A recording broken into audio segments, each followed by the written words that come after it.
옆 사람과 한번 인사하실까요? 하나님이 살아계십니다. 힘내세요. 사랑합니다. 인사하시겠습니다. 하나님이 살아계십니다. 힘내세요. 사랑합니다. 감사합니다. 온라인으로 예배하는 우리 모든 성도님들에게도 동일한 주님의 은혜와 보호하심이 있기를 기원합니다. 출애굽기는 잘 아시는 것처럼 이스라엘 민족이 애굽의 노예 생활에서 탈출한 그런 이야기체입니다. 성경을 우리가 구분할 때 이야기체와 강화체로 나누게 됩니다. 이야기체를 설화체라고 부르고 강화체는 논문과 같은 겁니다. 예를 들어 로마서 같은 것은 이 논문 형태의 강화체이기 때문에 구절구절 하나를 잘 분석해 봐야 됩니다만 이런 출애굽기와 또 창세기의 많은 내용들이 이야기로 되어 있어서 전체 이야기의 흐름을 따라가는 것이 대단히 중요합니다.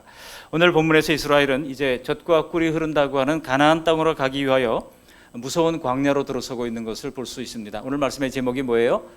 광야입니다. 출애굽기를 또 앞으로 몇 주간 함께 상고하면서 이 광야에서 도대체 무슨 일이 있었는지를 함께 생각하면서 은혜 나누고자 합니다.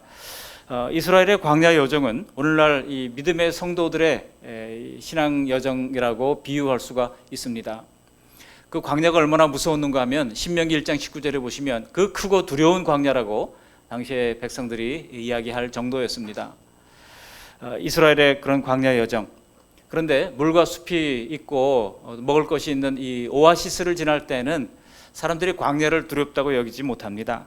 인생이 광야라고 하는 사실을 잠시 잊어버릴 때가 있습니다. 그러다가 때로는 험한 광야를 통해서 어려운 일을 만날 때 다시 한번 우리가 살아가는 인생의 광야로구나 하는 것을 느끼게 되는 것입니다. 사람이 광야를 지나지 않으면 중요한 것을 놓칩니다.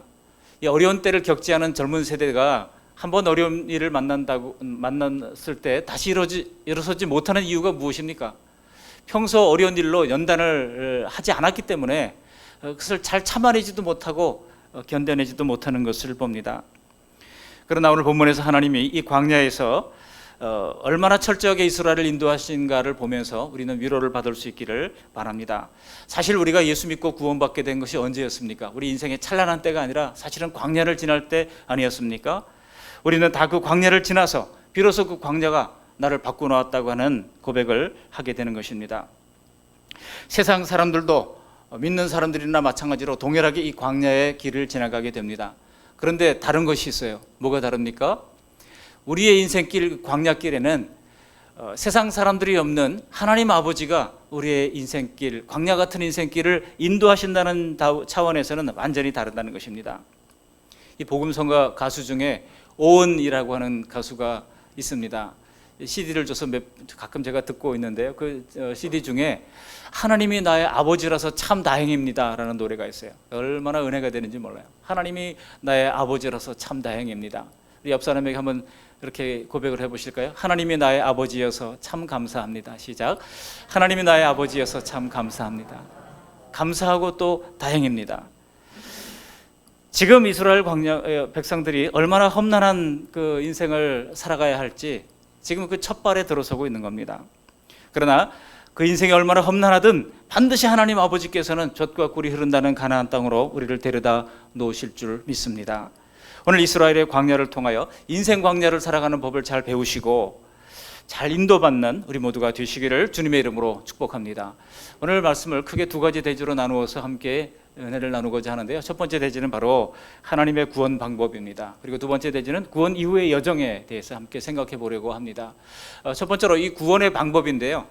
하나님이 우리를 어떻게 구원하실까요? 구원의 방법. 정답이 있다면 바로 속죄라고 하는 것입니다. 이 속죄를 통해서 하나님께서 우리를 구원해 주신다는 것입니다. 하나님은 이스라엘의 출애굽을 통하여 구원의 중요한 과정을 우리에게 보여주십니다. 출애굽은 성도들의 구원 여정의 큰 그림을 정말 기가 막히게 우리에게 그림 언어로 보여주는 것입니다. 거기에 여러 사람들이 등장하잖아요. 모세가 등장하고 야곱이 등장하고 또 요셉이 등장하고 여러 인물들이 등장합니다. 그런데 그 인물들은 배우가 아닙니다. 우리랑 똑같은 구원의 필요가 절실한 죄인들이라고 하는 점에서는 똑같습니다. 그래서 출애굽 사건은 오늘날 똑같은 인생 광야를 살아가는 우리들에게 큰 가르침을 주는 울림이 있습니다. 그런데 이 출애굽을 잘 배우기 위해서는 우리가 이 애굽에서 나간 이 출애굽만 아니라 애굽으로 들어갔던 이 사건까지도 좀 볼 필요가 있습니다. 이 출애굽이 아니라 입애굽까지도 우리가 볼 필요가 있다는 것이죠. 창세기 보시면 첫 사람 아담의 범죄로 말미암아 하나님께서는 생명으로 지은 받은 인간이 드디어 육의 사람이 되었다고 하는 것을 보여주고 있습니다. 그러나 그 즉시 하나님의 놀라운 구원 계획이 가동되었죠. 그것이 바로 창세기 3장 15절 원복음이라고 하는 말씀입니다. 그래서 여자의 후손이 뱀의 머리를 상하게 할 것이다 라고 말씀하시죠. 그 여자의 후손, 원어 성경에 보면 단수로 되어 있어요. 복수가 아닙니다. 여자의 후손들이 뱀의 머리를 상하게 하는 것이 아니라 장차 오실 예수 그리스도 그 메시아를 여자의 후손 단 한 사람으로 소개하면서 그 여자의 후손이 그 사단의 머리를 상하게 할 것을 말씀하시는 놀라운 복음을 이미 창세기에서부터 하나님께서 심어 주셨던 것입니다. 첫사람 아담에 의해서 모든 사람들이 죄인되었듯이 둘째 아담인 예수 그리스도의 속죄의 죽음을 통하여 그를 믿는 모든 사람들에게 하나님의 놀라운 구원의 길이 열리게 된 것입니다. 바로 이것을 고린도전서 15장 45절은 이렇게 소개하고 있어요. 우리 같이 한번 읽어보실까요? 화면을 같이 읽어보십니다. 기록된 바 첫사람 아담은 생령이 되었다 함과 같이 마지막 아담은 살려주는 영이 되었나니. 여러분, 마지막 아담이 누굴까요? 마지막 아담은 바로 예수님을 가리키고 있는 것입니다. 하나님이 예수님을 이 땅에 보내시기 위하여 이제 창세기에서부터 이 마지막 아담의 조상이 될 한 사람을 선택합니다. 그 조상이 누굽니까? 바로 믿음의 조상 아브라함입니다. 가나안 땅의 북쪽 멀리 갈대아 우르에 이 아브라함의 아버지 데라라고 하는 사람이 우상장이로 살고 있었습니다. 우상을 만들어 파는 사람이었죠. 그러니까 별로 경건한 가정도 아니었던 것을 알 수 있습니다. 여호와 하나님을 알지도 못했던 사람임을 알 수 있습니다. 그런 가정에 하나님께서는 놀랍게 이제 선택을 하십니다. 아브라함을 선택하십니다. 그러면서 아브라함에게 이제 제안을 하시고 명령을 내리십니다. 창세기 12장 1절 보시면 이렇게 말씀하십니다. 여호와께서 아브라함에게 이르시되 너는 너희 고향과 친척과 아버지의 집을 떠나 내가 내게 보여줄 땅으로 가라. 가라 그랬어요. 근데 가라 그러는데 어디로 갈 것을 말씀하지 아니하시고 내가 너에게 보여준 땅입니까? 보여줄 땅입니까? 보여줄 땅이에요. 땅도 보여주지 않은 채 그냥 떠나가라고 하는 겁니다. 놀랍게도 창세기 12장 2절에 보시면 아브라함이 떠나갔어요. 그것을 믿고 그냥 갔어요. 어디로 갈지 모르고 일단 떠났습니다. 떠나다가 마침내 세겜 땅에 이르렀을 때, 모래 상수리 나무 앞에 이르렀을 때 하나님이 그에게 말씀하시는 겁니다. 창세기 12장 7절 말씀 우리 같이 한번 읽어보시겠습니다. 여호와께서 아브라함에게 나타나 이르시되 내가 이 땅을 내 자손에게 주리라 하신지라. 드디어 하나님께서 약속하신 그 땅을 하나님께서 차지하라고 이제 아브라함에게 말씀하신 것입니다. 그런데 여기까지만 읽으면 정말 아브라함이 하나님의 약속을 그대로 믿고 갔더니 하나님께서 그 약속의 가나안 땅을 허락해 주셨구나, 이렇게 끝날 수가 있어요. 근데 하나님의 관심은 아브라함 한 사람에게 있지 않았습니다. 어디서 알 수 있습니까? 이미 12장 3절에서 그렇게 말씀하신 바 있죠. 우리 12장 3절 말씀도 함께 읽어보시겠습니다. 너를 축복하는 자에게는 내가 복을 드리고 너를 저주하는 자에게는 내가 저주하리니 땅의 모든 족속이 너로 말미암아 복을 얻을 것이라 하신지라. 자, 여기서 하나님의 관심은 아브라함에게 있지 않습니다. 아브라함 한 사람, 또 이 유대인들, 이스라엘 민족 여기에만 있지 않았습니다. 너로 말미암아 누가 복을 받는다고요? 모든 족속이, 땅의 모든 족속, 처음부터 하나님의 관심은 땅의 모든 족속에게 관심을 가지고 있었던 것입니다. 더 나아가 22장 17절을 보세요. 22장 17절, 18절 말씀을 함께 읽어보십니다. 내가 내게 큰 복을 주고 내 씨가 크게 번성하여 하늘의 별과 같고 바닷가의 모래와 같게 하리니 내 씨가 그 대적의 성문을 차지하리라. 또 내 씨로 말미암아 천하 만민이 복을 받으리니 이는 내가 나의 말을 준행하였음이라 이니라 하셨다 하니라. 거기도 하나님께서 뭐라고 그래요? 18절에 보면 내 씨로 말미암아 누가 복을 받는다고요? 천하 만민이 그랬어요. 천하 만민. 하나님의 관심은 처음부터 모든 족속에게 있었고 처음부터 천하 만민에게 관심이 있었다는 얘기입니다. 하나만 더 보겠습니다. 26장 4절로 내려가 보겠습니다. 창세기 26장 4절 시작. 내 하늘을 하늘의 별과 같이 번성하게 하며 이 모든 땅을 내 자손에게 주리니 내 자손으로 말미암아 누가 복을 받아요? 천하 만민이 복을 받는데요. 근데 여러분, 이거 유대 이스라엘 백성들은 어떻게 받아들였는지 아십니까? 천하 만민은 그들은 귀를 싹 가렸어요. 모든 민족 귀를 가렸어요. 하나님이 아브라함에게 복을 주는구나. 아브라함에게 이제 복을 비는 자에게 더 복을 내리고 저주하는 사람에게 저주를 내리고 보호해 주시고 번성하고 창대하게 하시는구나. 라고 하면서 오직 이스라엘 사람들, 혈통적인 아브라함의 후손들이 구원을 받았다고 그들이 믿은 것입니다. 그런데 그렇게 보는 것은 성경을 반쪽만 보는 것입니다. 창세기 22장 18절에 내 씨라고 말씀하셨잖아요. 그렇죠? 내 씨로 말미암아 천하 만민이 복을 받으리. 그 씨에 해당하는 말이 원어 성경을 찾아보니까 제라라고 하는 말이 사용되어 있는데 이게 단수로 되어 있어요. 근데 놀라운 것은 이 제라라고 하는 단어를 제가 히브리 사전을 찾아보니까 그 뜻이 후손, 씨 뭐 이렇게 되어 있는데, 놀랍게도 창세기 3장 15절에 나오는 여자의 후손, 그 후손에 해당하는 말도 바로 제라예요. 똑같은 단수로 되어 있습니다. 그러니까 내 씨로 말미암아, 그 내 씨는 누굽니까? 창세기 12장 18절에 나오는 내 씨는 바로 장차 하나님께서 예비하실 메시아를 가리키는 내용임을 우리는 알 수가 있는 것입니다. 너무나 분명하게 아브라함의 자손이자 동정녀에게 탄생하실 예수님이 만민의 복이 될 것이라고 말씀하고 있는 겁니다. 아브라함은 하나님의 제안, 하나님의 명령대로 갈대아 우르를 과감하게 떠났습니다. 그리고 아무도 알지 못하는 낯선 땅, 가나안 땅을 향하여 발걸음을 옮기게 됩니다. 그리고 거기서 이삭을 낳게 되죠. 그리고 이삭은 야곱을 낳게 됩니다. 그리고 야곱은 12아들을 낳게 됩니다. 그 중에 11번째 아들이 누구예요? 11번째 아들이 바로 요셉입니다. 근데 요셉이 우여곡절 끝에 형들의 미움을 받아가지고 애굽의 종으로 팔려가게 됩니다. 그런데 그 애굽에서 정말 여러 가지 이제 사정을 거친 이후에 놀랍게도 이 요셉이 애굽의 총리가 됩니다. 그리고 요셉의 이 형들과, 곡식이 떨어진 형들과 이제 재회를 하게 됩니다. 가나안 땅에 큰 흉년이 들고 곡식이 애굽에는 있다더라 소문을 들은 야곱이 자신의 자녀들을 가서 곡식을 좀 얻어오너라, 사오너라 부탁을 하죠. 그래가지고 정말 천신만고 끝에 요셉과 그의 형제들이 재회를 하게 됩니다. 그리고 살 길은 애굽에 있는 길이다라고 생각해가지고 이 야곱의 가족 70여 명이 애굽으로 애굽을 하게 되는 것입니다. 그렇게 애굽에 들어가서 이제 430년을 지나는 동안에 200만이 넘는 그런 큰 민족으로 번성을 하게 되는 것을 보여주고 있습니다. 그런데 여기서 어떤 의문이 생깁니다. 어떤 의문이 생깁니까? 하나님이 아브라함을 택해서 그의 가정을 크게 번성하게 하시려고 계획했다고 하면 굳이 가나안 땅을 떠나게 하지 않아도 거기서 풍년들게 하고 거기서 잘 살게 하고 거기서 번성하게 하면 될 거 아니냐, 그렇게 생각을 하는 것입니다. 근데 이것을 잘못 우리가 이해를 하면은요, 마치 애굽의 종살이를 했던 상황이 하나님이 그렇게 단초를 제공해 가지고 애굽의 종살이를 하게 됐던 것처럼 하나님 책임 추궁을 하는 경우들이 생기게 됩니다. 여러분, 이런 문제를 우리가 바로 풀지 않으면 구원이라고 하는 중대한 진리가 정확하게 이해되지 않을 수 있습니다. 우리가 알아야 할 것은 우선 아브라함과 약속한 이 가나안 땅의 핵심은 결코 가나안 땅에 젖과 꿀이 흐르는 땅, 기름진 땅에 있지 않습니다. 실제로 가나안 땅이 그렇게 젖과 꿀이 흐르는 땅이 아니에요. 가나안 땅이 그렇게 기름진 땅이 아닙니다. 돌짝밭 같은 땅 아닙니까?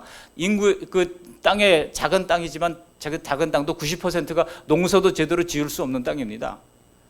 물론 오늘날은 갈릴리 호수 물을 관계를 통해서 연결해 가지고 국토를 비옥하게 만들어 놓긴 했습니다만, 이 성경에 기록될 때 이 팔레스틴 땅은 정말로 척박한 땅 중에 척박한 땅입니다. 그런데도 그 땅을 젖과 꿀이 흐르는 땅이라고 부른 이유가 무엇입니까? 그것은 바로 하나님과 함께 있기 때문이라고 하는 것입니다. 하나님이 다스리는 곳, 하나님이 함께 있는 곳, 바로 그것이 가나안 땅이요, 영적으로 풍요한 땅이라고 하는 것이지, 결코 그 땅이 정말 풍요로워서 풍요로운 땅이 아니라고 하는 것입니다. 여러분, 이것은 천국의 모형입니다. 여러분, 천국은 그 천국 자체가 뭐 맨션이 있고 아름다운 것을 많이 누려서 천국이 아닙니다. 바로 거기에 하나님이 계시고 어린 양 예수 그리스도의 통치가 있기 때문에 그 천국이 아름다운 것이고, 죄인들이 거기에서 살 수가 없고 하나님이 인정하신 의인들만 살 수 있는 곳이라고 하는 것입니다. 그 의인들은 누가 의인입니까? 바로 예수 그리스도의 속죄의 피로 우리 모든 죄를 가리움받은 사람들이 의롭다 여김받은 칭의를 받고 하나님과 동행할 수 있는 임마누엘의 장소가 바로 천국인 것입니다. 그렇기에 거기에는 구원받은 성도만 살 수 있고 죄인들은 거할 수가 없는 것입니다. 실제로 여러분, 가나안 땅에 당시 먼저 와서 살고 있었던 7 족속들이 어떻게 됐습니까? 다 쫓겨났잖아요. 왜 쫓겨났습니까? 죄악이 그 땅에 관영했기 때문에. 죄와 함께 병행할 수 없는 이 하나님의 속성상 그들은 거기에 있을 수가 없었던 겁니다. 그런데요, 야곱과 그의 아들들이 가나안 땅에서 살아가는 모습을 가만히 보고 있느라면 정말 부하가 치밀어 오릅니다. 도대체 이 사람들이 왜 이런가? 하나님이 택한 백성인데 도대체 이 정도밖에 못 사나? 그런 생각을 하게 됩니다. 가족 간의 시기와 다툼이 있었죠. 그 결과 결국 동생 요셉을 죽이는 음모까지 펼치게 됩니다. 그 동생 요셉을 죽이려고 그럴 때 형들이 얼마나 그 눈에 이글거리는 질투심에 불탔는지 모릅니다. 그 죽이려고 그러니까 다행히도 첫째 아들이 야, 죽여서야 되겠는가 그러면서 살려주자고 얘기합니다. 또 넷째 아들이 그냥 죽이는 것보다 차라리 그냥 살려놓고 애굽에 팔아버리면 우리는 돈도 생기고 악한 짓도 안 하니 더 낫지 않냐 그래가지고 동생을 팔아버립니다. 그야말로 차악을 택하는 거죠. 최악을 택하는 것이 아니라 차악을 택합니다. 그래서 거기까지만 읽으면요, 첫째 아들, 넷째 아들은 그래도 좀 괜찮구나 생각을 하다가 나중에 성경 읽어 나가다 보면 또 기겁을 하게 되지 않습니까? 여러분, 이 첫째 아들이 어떻게 됩니까? 나중에 첫째 아들 르우벤인데요, 이 아버지의 서모와 간통을 하는 그런 죄악을 저지릅니다. 그런가 하면은 넷째 아들 유다는요, 매춘을 하는 장면을 보여주고 있습니다. 이런 이야기를 들으면서 우리는 정말 성경은 인간 영웅을 절대로 허락하지 않는구나 하는 사실을 알게 됩니다. 정말 이 정도의 사람들이라면 대체 먼저 멸망을 받았던 가나안의 부족들보다 나은 점이 무엇이겠습니까? 여러분, 창세기에 기록된 야곱의 가정사는 하나님이 우리에게 중요한 말씀을 하나 주시는 게 있어요. 그것이 무엇입니까? 인간의 도덕으로는 천국 백성의 자격이 없다는 것을 엄중하게 보여주는 것입니다. 결코 우리가 어떤 도덕적 노력을 통해서 천국을 갈 수가 없다는 것입니다. 가나안 족속이 그러한 악으로 말미암아 하나님의 심판을 당하는 마당에 똑같은 죄를 저지르는 그들에게 하나님이 그 땅을 넘겨주시겠습니까? 이것은 하나님의 공의에 명백히 어긋나는 것입니다. 여러분, 이들이 가나안 땅에서 쫓겨나서 애굽으로 들어갔던 이유가 바로 여기에 있는 겁니다. 가나안 땅의 큰 흉년은 100% 하나님의 징계의 흉년이었던 것입니다. 근거가 있습니까? 근거가 있어요. 어디에 있습니까? 역대하 33장 8절에 있습니다. 같이 한번 읽어보실까요? 역대하 33장 8절에 보시면 하나님이 다윗과 솔로몬에게 이런 약속을 주시는 장면이 나옵니다. 한번 함께 읽어보십니다. 만일 이스라엘 사람이 내가 명령한 일들 곧 모세를 통하여 전한 모든 율법과 율례와 규례를 지켜 행하면 내가 그들의 발로 다시는 그의 조상들에게 정하여 준 땅에서 옮기지 않게 하리라 하셨으나 그랬어요. 여기 보면 내가 그들을 다시는 이 땅에서 옮기지 않겠다 말씀하고 있습니다. 다시는 옮기지 않겠다 그랬다면 그 전에는 옮긴 적이 있다는 얘기예요, 없다는 얘기예요? 옮긴 적이 있다는 얘기입니다. 언제 옮겼습니까? 바로 그들이 가나안 땅에서 죄를 지를 때 하나님께서는 거기에 흉년을 통해서 그 가나안 땅에 다시 있지 못하게 하시고 쫓아내신 것입니다. 이 영어 성경에 보면 I will not again 이라고 말하고 있어요. again, 다시는 그러지 않겠다는 것입니다. 그렇다면 이전에는 이들의 잘못으로 말미암아 가나안 땅으로 옮기신 바가 있었다는 얘기죠. 바로 가나안 땅에서 쫓겨나서 애굽의 종이 되었던 것은 바로 야곱의 자손들의 죄악 때문인 것을 알 수가 있습니다. 그러다 그 흉년에 다 굶어 죽게 두지 않으신 것은 아브라함과 언약하신 하나님의 언약 때문입니다. 아브라함과 언약하신 그 언약 때문에 하나님께서는 그 자손을 번성하게 해야 되지 않겠습니까? 그 약속을 이루어 주셔야죠. 그래서 애굽 땅에서 번성하게 하신 것입니다. 그리고 마침내 모세를 통하여 구원자를 보내주심으로써 장차 모세의 동일한 모습으로 오실 우리 예수 그리스도의 모습을 보여주기 위하여 모세를 하나님께서 들어 쓰신 것입니다.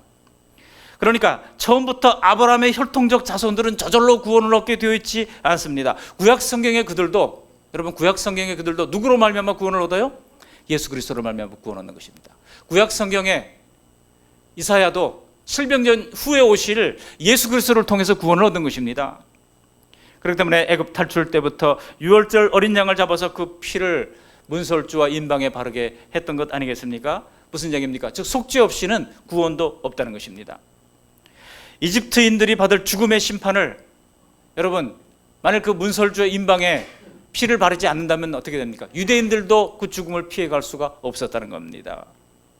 그래서 오늘 출애굽기 13장 그 앞에 있는 부분들도 살펴보시면 이 유월절 규례를 자자손손 철저히 지키도록 얼마나 많이 강조하는지 모릅니다. 왜 그렇습니까? 왜 그럴까요? 바로 구약의 성도들도 하나님이 준비하신 어린 양 예수 그리스도의 속죄를 통해서만 구원을 얻는다는 것을 가르쳐주기 위한 것입니다. 그러므로 구약시대나 신약시대나 구원의 길은 오직 하나밖에 없어요. 오직 한 길, only one way. 그것은 바로 우리 예수님의 속죄 때문인 것입니다. 어린 양 예수님의 속죄를 거치지 않고는 그 아무도 구원의 길에 들어서지 못하는 것입니다. 믿으십니까? 그래서 우리도 이 예수님의 속죄 피를 믿고 이 구원의 여정에 함께 동참하게 된 것입니다. 그렇다면 이제 애굽에서 나온 이스라엘은 곧바로 가나안 땅에 입성하면 될 것입니다. 그런데 왜 이렇게 출애굽기 뒤로 가면서 이게 길게 이어지는가를 우리가 볼 필요가 있습니다. 왜 그런 것일까요? 바로 그들의 죄악 때문입니다. 하나님께서는 이 광야를 통하여 그들의 잘못된 성품을 다스리기를 원하셨던 것입니다. 여러분, 그들이 곧바로 길을 갔더라면 열흘이면 족합니다. 열흘이면 충분히 들어갈 수 있는 길입니다. 오늘날 자동차로 가면 6시간밖에 안 걸립니다. 서울, 부산보다도 거리상으로는 더 가깝고 도로가 우리나라처럼 좋지 않기 때문에 그래도 한 6시간은 가야 들어갈 수 있는 길이에요. 그런데 그 길을 이스라엘 사람들은 몇 년을 돌았어요? 40년 동안 광야에서 뺑뺑이를 돌아야만 했던 것입니다. 여러분, 하나님의 구원 방법은 구약이나 신약이나 유월절 어린 양 대신 예수 그리스도의 속죄로 말미암아 들어가게 됐던 겁니다. 두 번째로, 그렇게 속죄로 말미암아 구원을 하나님이 허락하셨다면, 그런데 중요한 것은 구원 이후에 여정이 있다는 것입니다. 그 여정이 바로 광야입니다. 오늘 말씀에서 이 광야의 첫 여정에서 보여주시는 중요한 점들을 살펴보면서 은혜 나누고자 합니다. 그것은 바로 구원의 방법뿐만 아니라 구원 이후의 여정 또한 하나님이 계획하시고 하나님이 인도하신다는 거예요. 하나님은 다 계획이 있으세요. 구원하셨으니 반드시 선한 길로 인도하실 겁니다. 우리 옆 사람에게 한번 말해 보십시오. 구원하셨으니 인도하실 겁니다. 시작. 구원하셨으니 인도하실 겁니다. 하나님이 구원하셨다면 하나님이 저와 여러분의 삶을 인도하실 줄 믿으시기를 바랍니다. 그런데요, 거기에 이상한 점들이 발견됩니다. 어떤 점에서 이상합니까? 세 가지 점에서 이상한 점이 발견돼요. 첫 번째, 구원의 경로가 이상합니다. 그리고 두 번째로, 구원의 소지품이 이상합니다. 그리고 세 번째, 구원의 내비게이션이 이상합니다. 이 세 가지를 말씀을 다루도록 하겠습니다. 먼저 이상한 경로입니다. 먼저 하나님은 가나안 땅으로 가는 경로를 하나님께서 지정해 주십니다. 이제 애굽을 벗어났으니 모세를 따라가지고 갈 길을 가면 되는 거 아니겠습니까? 근데 여러분, 모세가 어떤 사람입니까? 애굽에서 40년 동안 애굽의 모든 언어와 또 이제 훈련을 철저하게 해가지고 학문을 닦았던 사람 아닙니까? 왕궁의 모든 격식과 제도를 잘 아는 사람입니다. 그러니까 40년 동안 민족의 지도자로서 훈련을 받지 않았습니까? 40년 동안 어디에서 훈련을 받았어요? 미디안에서 양치기로 목자로서 훈련을 받았던 겁니다. 그러면서 그는 구석구석 이 팔레스타인 어디에 가면 어디가 있고 어디 가면 무엇이 있고 어디 가면 샘물이 있고 하는 것을 정확하게 알았을 겁니다. 그렇다면 지리를 잘 아는 사람이 여러분 이 경로를 짜야지 누가 짭니까? 모세가 이 길로 가겠다 하고 지도를 가져와봐 하고 이렇게 이 길을 통해서 여기서는 좀 쉬고 여기서는 또 그 다음날 출발하고 이렇게 한다 할지라도 아무도 거기에 거역을 하는 사람이 없었을 겁니다. 당연한 일이죠. 너무나 자연스러웠을 겁니다. 그런데 우리 하나님은 그렇게 하지 않으셨어요. 하나님이 친히 세세하게 모든 경로를 하나님이 적시하시고 가는 길을 기둥과 불기둥으로 친히 인도해 주셨던 겁니다. 사랑하는 성도 여러분, 성도들의 인생 여정은 내가 판을 짜는 것이 아닙니다. 우리가 볼 때는 좀 이상한 길로 가는 것 같아요. 그러나 하나님이 판을 짜십니다. 아무리 계획을 잘한다 할지라도 하나님이 그 여정의 문을 열어주지 않는다고 하면 아무런 소용이 없다는 겁니다. 잠언서 16장 9절에서 그렇게 말씀하시잖아요. 사람의 마음으로 자기의 길을 계획할지라도 그의 걸음을 인도하시는 이는 누구시라고요? 여호와시니라 말씀하고 있습니다. 잠언서 19장 21절 우리 같이 한번 읽어보실까요? 잠언서 19장 21절 사람의 마음에는 많은 계획이 있어도 오직 여호와의 뜻만이 완전히 서리라. 이 사람이 해야 할 일과 하나님이 하실 일이 딱 드러납니다. 사람이 해야 할 일은 계획하는 거예요. 계획하고 열심히 일하는 겁니다. 그런데 그러면서도 우리가 하나님의 선한 인도를 신뢰해야 한다는 것입니다. 근데 하나님은 인간이 계획한 길로 인도하지 않을 때가 있어요. 오직 하나님의 뜻만이 영원히 서게 된다고 말씀하고 있는 겁니다. 특별히 중대한 진로와 중대한 결정을 할 때 종종 하나님은 우리의 모든 계획을 틀어버리시기도 하는 것입니다. 오늘 보면 17절에 보시면은요, 출애굽기 13장 17절을 보세요. 거기 가나안 땅으로 가는 제일 빠른 길이 있음에도 불구하고 하나님은 그 길로 데려가지 않겠다는 거예요. 우리 17장 전반절을 함께 읽어보시겠습니다. 바로가 백성을 보낸 후에 블레셋 사람의 땅의 길은 가까울지라도 하나님이 그들을 그 길로 인도하지 아니하셨으니. 정말 이상한 경로 아닙니까? 그 길로 인도하는 게 가장 빠른 길이고 가장 넓은 길이고 가장 좋은 길 같은데 하나님께서는 그 길로 인도하지 않았던 겁니다. 백성들이 생각했던 그 길이 어느 길입니까? 애굽에서 북쪽으로 곧바로 난 길입니다. 소위 왕의 대로라 불리던 길입니다. 그래서 군사들이 막 움직일 정도로 큰 길이에요. 각국의 왕들이 그 길을 오가면서 전쟁을 했기 때문에 붙여진 그 이름, 그 왕의 대로를 걸어가면 열흘이면 충분히 가나안 땅으로 당도할 수가 있습니다. 그래서 백성들은 당연히 그 길로 갈 줄 알았겠죠. 그런데 18절을 보시면 하나님의 그 길이 아니라 홍해의 광야길로 돌려서 이스라엘 사람들을 인도하셨다고 말씀하고 있습니다. 18절 말씀 함께 읽어보십니다. 18절. 그러므로 하나님이 홍해의 광야길로 돌려 백성을 인도하시매 이스라엘 자손이 애굽 땅에서 대열을 지어 나올 때. 그러다가 여러분 20절 이하를 내려가면 좀 더 상세한 이동 경로를 보여주고 있는데요, 그걸 들여다보면 볼수록 정말 그 경로가 이상합니다. 북동진 해가지고 가나안 땅을 향해서 직진해서 올라가야 할 터인데 정반대로 그들은 남동진을 하고 있다고 하는 겁니다. 엉뚱하게 홍해를 끼고 애굽 쪽으로 지금 역주행을 하고 있는 상황입니다. 아마 이때 사람들이 웅성거렸을 거예요. 또 개중에는 성마른 사람들이 아니 모세 나 좀 봅시다. 지금 이 길이 바른 길이요? 하고 모세에게 항의를 하는 사람도 나왔을 것이 뻔합니다. 왜 편한 길을 놔두고, 왜 빠른 길을 놔두고, 왜 넓은 길을 놔두고 이런 고생길을 자초하며 가느냐는 것입니다. 여러분, 우리도 원하고 기도하던 그런 길을 가지 못할 때 전혀 다른 길로 인도를 받은 그런 경험들이 우리 신앙 여정에 분명히 있었을 겁니다. 모르긴 몰라도 제가 거의 99% 확신하건데 앞으로도 우리의 인생길이 정말 우리가 원하는 길, 우리가 계획한 길로만 가지는 못할 겁니다. 광야 여정에서 가장 큰 혼돈은 내가 원하는 길과 하나님이 원하시는 길이 다르다는 데 있습니다. 우리는 블레셋 사람의 길을 원합니다. 넓은 길을 원합니다. 그리고 거기에 가면 가장 빠른 길을 원합니다. 특별히 우리 한국 사람들은 무슨 길을 원해요? 빠른 길을 원합니다. 빨리빨리 뭔가를 해야지. 그런데 거기에는요, 무서운 손길이 기다리고 있다는 것입니다. 우리 17절 하반절 말씀을 보시면 왜 하나님이 그 길을 막으셨는지를 알 수 있어요. 우리 17절 하반절을 함께 읽어보시겠습니다. 이는 하나님이 말씀하시기를 이 백성이 전쟁을 하게 되면 마음을 돌이켜 애굽으로 돌아갈까 하였음이라. 아하, 거기에는 피비린내 나는 전쟁이 있을 것을 우리 하나님께서 내다보셨다는 겁니다. 우리는 그 길에 숨어있는 대적들을 보지를 못합니다. 그 일대를 장악한 블레셋은요, 절대로 길을 비켜주지 않습니다. 더구나 이스라엘 백성들은 지금 뭐를 하고 있어요? 은근 패물을 다 하고 있는 상황입니다. 애굽에서 나올 때 출애굽기 11장 2절을 보시면은요, 출애굽 직전에 애굽인들에게 은근 패물을 구하도록 그렇게 했죠. 같이 한번 읽어보실까요? 화면을 읽어보십니다. 시작. 백성에게 말하여 사람들에게 각기 이웃들에게 은근 패물을 구하게 하라 하시더니, 결국 어떻게 됐습니까? 사람들이 깜짝 놀래가지고 저 이스라엘 사람들이 뭐 구하는 거 다 줘야 돼. 또 이제 장자가 죽었는데 또 차자가 죽을지도 몰라. 두려움에 빠져가지고요, 은근 패물을 전부 다 내준 겁니다. 이스라엘 사람들이 나오는데요, 다 신드런 금을 목걸이를 하고 귀걸이를 하고 그렇게 나오는 상황입니다. 화려하게 치장을 하고 애굽을 나오는 상황입니다. 여러분, 우리 하나님 아버지는요, 비록 광야길이라 할지라도 성도들을 초라하게 끌고 다니지 않으시는 하나님이십니다. 그런데 여러분, 그러니 이런 이스라엘 백성들을 블레셋 백성들이 본다 그러면 가만히 있겠습니까? 얼마나 지금 좋은 기회예요. 그 금은 보화를 다 뺏을 수 있는 기회라고 생각을 했을 겁니다. 그래서 사람들을 달려들어가지고 죽이고 노예로 삼고 끌고 갈 것입니다.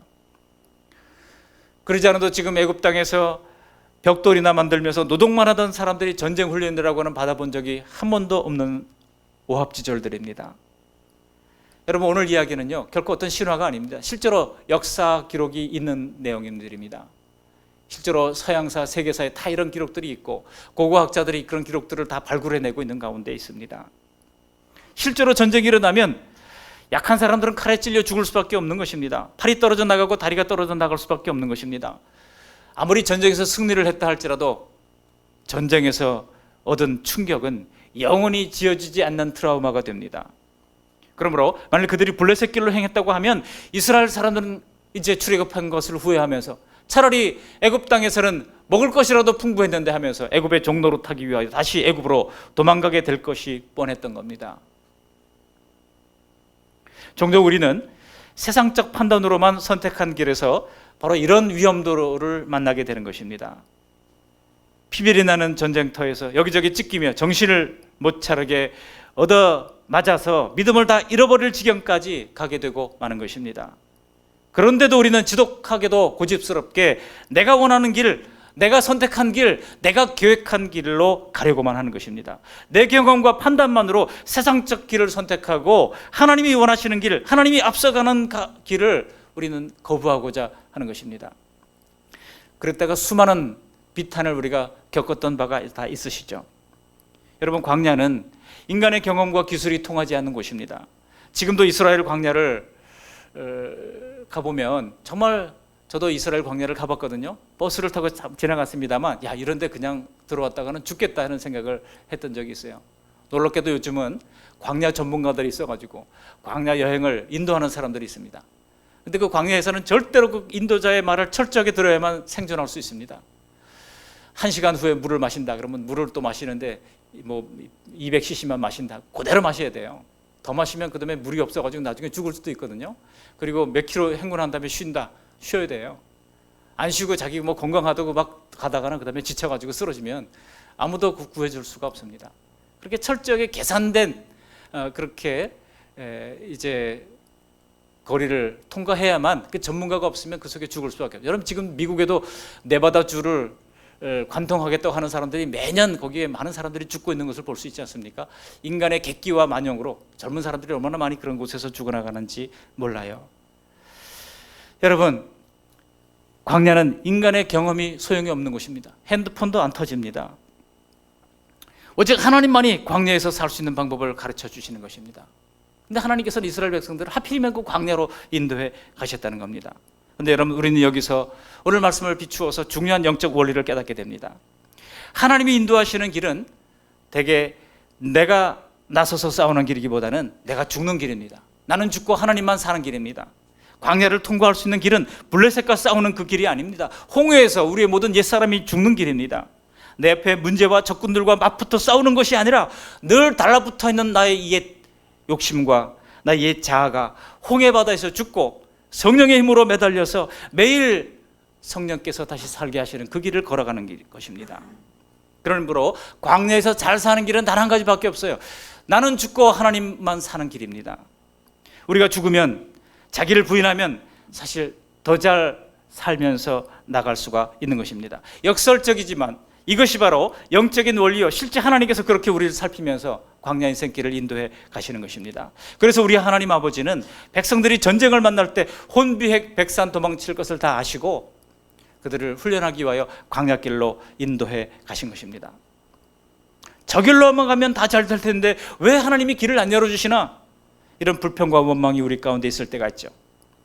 그러나 여러분, 우리 하나님은 아버지로서 우리를 살펴주시는 하나님이십니다. 그래서 하나님은 우리가 내 자녀들 마음 헤아리듯이 우리를 헤아려 주시는 하나님 아버지가 되십니다. 여러분, 부모의 마음이 대강 다 그렇잖아요. 우리 자녀들에게 너 그 길로 가면 안 된다 그런데 자녀들이 말을 듣습니까? 잘 안 듣잖아요.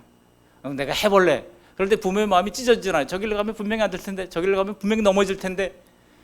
근데 하도 고집을 피우니까 어떻게 합니까? 해봐라 그러잖아요. 해봐라. 그러면서 속으로 마음이 너무 아픈 거예요.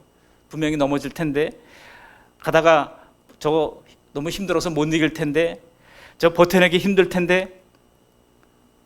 그러다 보면 여러분, 여지없이 우리 예상대로 자녀들이 거기서 넘어지고 못 버텨내잖아요. 그러면서 그럴 때 우리가 내 그럴 줄 알았어 하면서 안아주잖아요. 그게 부모의 마음 아닙니까? 하나님이 눈높이를 완전히 우리와 같이 낮추셔서 우리에게 맞는 길을 골라서 인도해 주신다는 것입니다. 여러분, 고린도전서 10장 13절에 이렇게 말씀하고 있어요. 우리 같이 한번 읽어보시겠습니다. 사람이 감당할 시험 받기는 너희가 당한 것이 없나니 오직 하나님은 미쁘사 너희가 감당하지 못할 시험 당함을 허락하지 아니하시고 시험 당할 쯤에 또한 피할 길을 내사 너희로 능히 감당하게 하시느니라. 믿으십니까?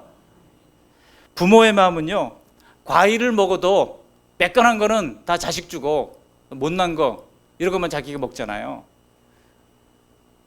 맹고를 먹어도요, 우리 집사람 맹고를 좋아하는데 맹고를 먹어도 보면 애들한테는 또 좋은 거 다 줘가지고 또 먹기도 좋게 이렇게 칼집까지 내가지고 탁 뒤집으면 이게 톡톡 먹기 쉽게 만들어 놓고, 전 맹고를 먹을 때 참 그 신기한 게 그 씨가 왜 이렇게 크냐는 거예요. 그 큰 씨, 그거를 씨에 붙은 거 긁어 먹는 게 누가 해요? 자식이 그거 긁어 먹는 거 거의 못 봤어요. 되게 부모가 그거 그냥 핥아 먹고 긁어 먹고 그렇게 하지, 자식들에게는 다 좋은 거 주고 싶은 것이 부모의 마음인 것입니다. 여러분, 우리 하나님 아버지의 마음도 똑같은 줄 믿습니다. 부모의 마음이 그렇다고 하면 부모에게 그런 마음을 허락하신 우리 하나님 아버지의 마음은 어떠시겠습니까? 그러므로 오늘 말씀에서 블레셋을 만나서 두려워할 이스라엘의 마음을 다 헤아리시고 그 길이 아니라 좀 돌아가더라도 광야길을 걷게 하신 것은 우리 하나님 아버지의 놀라운 사랑의 마음인 것입니다. 설마 우리 하나님의 마음이 인간 부모만 못하시겠습니까?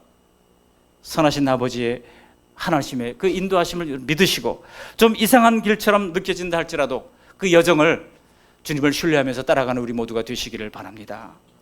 그 길에는요, 이상한 여정만 있었던 게 아니죠. 두 번째로 이상한 소지품이 있었어요. 이상한 소지품이 무엇입니까? 19절을 보시면 아주 특이하게도 350년 전에 죽었던 요셉의 유골을 메고 나가게 됐던 겁니다. 왜 그랬습니까? 19절 말씀 같이 한번 읽어보실까요? 19절 시작.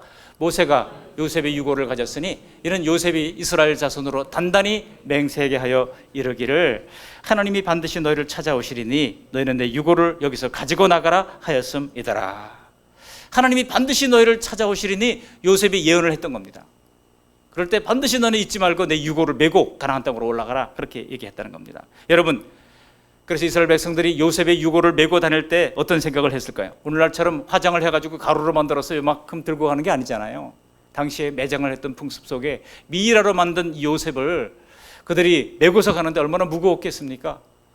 그것을 메고서 40년을 그들이 광야를 방향하면서 그 요셉의 유골을 볼 때마다 무슨 생각을 했겠어요? 하나님의 약속은 분명하시구나. 하나님의 약속은 350년이 지나도 여전히 하나님은 신실하신 분이구나. 그것을 느꼈지 않았겠습니까? 그래서 그들은 애굽왕 바로의 종살이에서 벗어나는 놀라운 은혜를 날마다 기억하면서 그 약속을 신뢰하면서 매일매일 행군할 수가 있었다는 것입니다. 여러분, 요셉의 유골을 보면서 이스라엘은 하나님의 약속을 믿었듯이 오늘날 우리들은 하나님이 약속하신 예수 그리스도를 보면서 우리는 그 약속의 신실하심을 믿고 걸어갈 수가 있는 것입니다.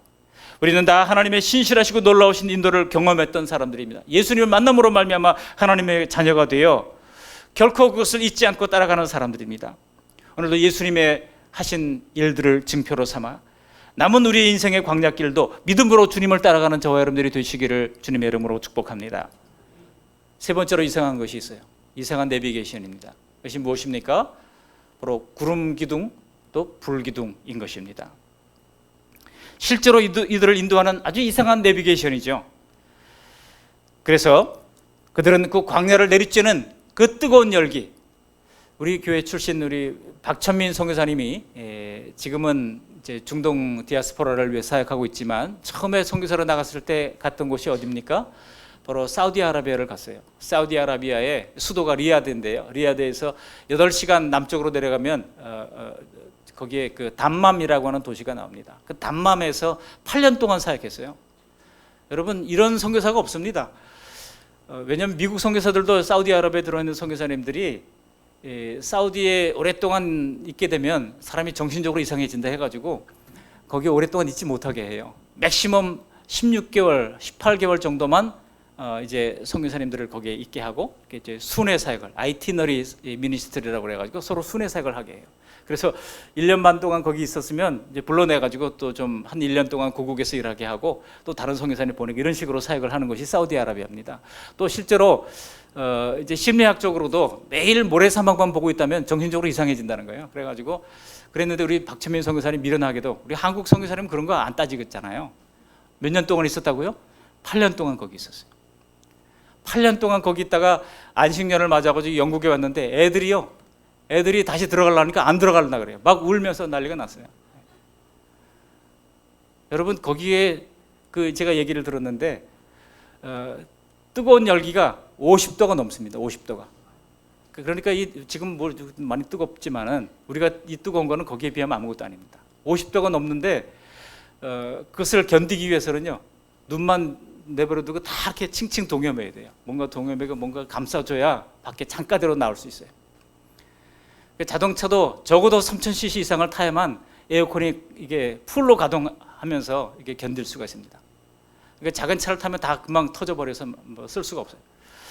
그래가지고 이제 가게 물건을 사러 갈 때도 가능하면 그 가게에 가까운 곳으로 차를 대놓고 여기 땅 하서 문을 열고 막 달려가서 물건을 사고, 그리고 이제 막 달려가서 차 안에 들어서 문을 탁 닫아야 이제 한숨을 쉬면서 그 뜨거운 열기를 피할 수 있는 곳이 바로 이 광야 땅입니다. 여러분, 그런 곳에서 8년 동안 사역을 했어요. 여러분, 그것을 상상하면 될 겁니다. 그런데 그럴 때 그렇게 뜨거운 열기 속에 갑자기 구름이 탁 나타나서 가려준다면요, 이건 뭐 놀라운 은혜죠. 하나님이 이스라엘 백성들을 그 광야 땅을 인도할 때 그렇게 인도하셨다는 겁니다. 구름이 떠오르면 그들이 가고, 구름이 멈추면 거기 멈추고, 그 구름 그늘 아래서 그들이 서늘한 회복을 누릴 수가 있었다는 것입니다. 근데 밤에가 문제예요. 밤에는요, 이 기온이 10도, 뭐 15도, 10도 이렇게까지 떨어집니다. 그러면 일교차가 얼마예요? 50도까지 올라갔다가 10도로 떨어지면 35도, 40도 일교차가 나는 겁니다. 그렇게 뜨거운 곳에서 갑자기 그렇게 기온이 떨어지면 사람들이 막 추워가지고 견딜 수가 없는 겁니다. 그럴 때는 뭐가 필요합니까? 난로가 필요하잖아요. 우리 하나님이 그것을 아시고 불기둥으로 그들을 따뜻하게 데워주셨던 겁니다. 또 깜깜한 밤에도 이동할 때가 있었죠. 그럴 때는 불기둥으로 비추어 주셔서 환하게 그들의 길을 밝혀주셨던 것입니다. 이처럼 구름기둥과 불기둥은 방향을 지시하고 언제 떠나고 언제 머물지를 결정해주는 매일의 인도자였습니다. 여러분, 그렇다면 오늘날 우리들에게 인도자는 무엇입니까? 우리 인생을 인도자는 내비게이션은 무엇입니까? 오늘 우리는 더 이상 모세가 경험했던 그런 구름기둥과 불기둥을 가지고 있지 않습니다. 그런데 하나님께서는 우리에게도 새로운 내비게이션을 허락해 주셨어요. 그것이 무엇일까요? 바로 하나님의 말씀입니다. 시편 119편 105절 말씀 보시면 이렇게 말씀하고 있어요. 같이 한번 읽어보시겠습니다. 주의 말씀은 내 발의 등이요 내 길의 빛이니이다. 아멘. 오늘날은 성령께서 그 말씀을 통하여 우리를 인도하시고, 말씀을 통하여 우리의 길의 빛이 되시고 또 등불이 되도록 만들어 주셨다는 것입니다. 즉, 말씀을 따라가는 것이 하나님의 인도를 받는 오늘날의 방법이라고 하는 것입니다. 그러므로 날마다 하나님의 말씀을 묵상하는 것은 매일매일 성령님의 인도를 받는 훈련이 되는 것입니다. 세 가지 이상한 이 여정 가운데 그들은 그 말씀을 따라 갔던 것입니다. 말씀을 정리합니다. 때로 우리는 오랫동안 광야를 걷게 될 때가 있습니다. 그럴 때 우리는 지치고 피곤해서 한없이 초라해질 때가 있습니다. 그러나 광야를 지나는 동안 이스라엘은요, 그 거대한 구름기둥과 그 불기둥의 비호를 받으면서 그 크고 무서운 광야를 무사히 살아남고 건너왔던 전설적인 민족으로 세상에 소문이 나기 시작했던 겁니다. 한번 읽어보실까요? 신명기 1장 19절 말씀 함께 읽어보십니다. 신명기 1장 19절. 우리 하나님 여호와께서 우리에게 명령하신 대로 우리가 호렙산을 따라 너희가 보았던 그 크고 두려운 광야를 지나 아모리 족속의 산지길로 가데스바네아에 이른 때에, 이스라엘이 이런 민족이라고 하는 것을 알고 그 안에 있던 7 족속들이요 부들부들 떨기 시작했습니다. 누가 감히 그 광야를, 그 크고 두려운 광야를 건너올 수가 있는가 라고 하는 겁니다. 자기네들은 한 번도 그렇게 해봤던 적이 없거든요. 근데 이 민족은 도대체 어떤 민족이기에 그 많은 민족이 한 사람도 다치지 아니하고 그 크고 두려운 광야를 건너왔던가. 부들부들 떨면서 그냥 그들이 다 땅을 내놓고 도망갈 수밖에 없었던 상황이라고 하는 것입니다. 사랑하는 성도 여러분, 비록 지금 삶이 우리가 찬란하지 않다 할지라도 우리 안에는 예수님이 계십니다. 우리 안에 예수님이 커지면 커질수록 우리는 찬란해지는 것입니다. 내 삶이 가장 빛날 때는 우리가 세상에서 성공하고 세상에서 사랑받고 세상에서 건강하고 세상에서 많은 것을 누릴 때가 아닙니다. 오히려 내 안에서 늘 말씀하시는 예수님이 커질수록 사람의 눈에도 우리가 가장 빛난다고 하는 것을 기억하시기를 주님의 이름으로 축복합니다. 그렇게 하나님은 우리를 결국 복된 장소로 데려가실 것이 분명합니다. 출애굽의 구름기둥과 불기둥이 이스라엘을 떠나지 않은 것처럼 성령께서 우리 모두의 앞날과 광야길을 밝히 보여주시면서 평생 우리와 함께 동행해 주시는 그런 은혜가 있기를 주님의 이름으로 축복합니다. 아멘. 전능하신 하나님 아버지, 하나님을 모른 채 죄의 노예로 살던 우리를 하나님이 만세전에 계획하신 어린 양 예수님의 속죄로 구원하여 주심을 믿고 감사합니다. 이런 하나님의 섭리적 사랑을 굳게 신뢰하면서 때로 내가 원하는 길로, 가까운 길로, 넓은 길로 인도하지 못하고 좀 이상하게 보이는 길로 인도한다 할지라도 하나님의 계획을 더욱더 신뢰하며 의지하게 해 주시옵소서. 죄와 죄책으로 탄식하는 우리의 모든 죄와 허물은 인생 광야를 통과하면서 겸손해지고 옛 성품은 인생 홍해에서 죽게 하시고 신실하신 하나님의 약속을 그 이상한 소지품 요셉의 유고를 보면서 믿었던 것처럼 하나님의 약속, 예수님의 약속을 보면서 중단 없는 믿음으로 전진할 수 있도록 은혜도 해 주시옵소서. 오늘도 구름기둥 불기둥 대신 내 발의 등이 되고 내 길의 빛이 되시는 하나님의 말씀으로 인도하시는 하나님 아버지의 선한 인도를 잘 따를 수 있도록 은혜 허락해 주셔서 마침내 우리를 복된 하나님의 인도 영적 가나안에 이를 수 있도록 은혜를 허락해 주시고 마침내 주님께서 예비하신 그 하늘의 상급을 받아 누릴 수 있도록 은총 내리워 주시옵소서. 예수님 거룩하신 이름으로 감사하며 기도합니다. 아멘.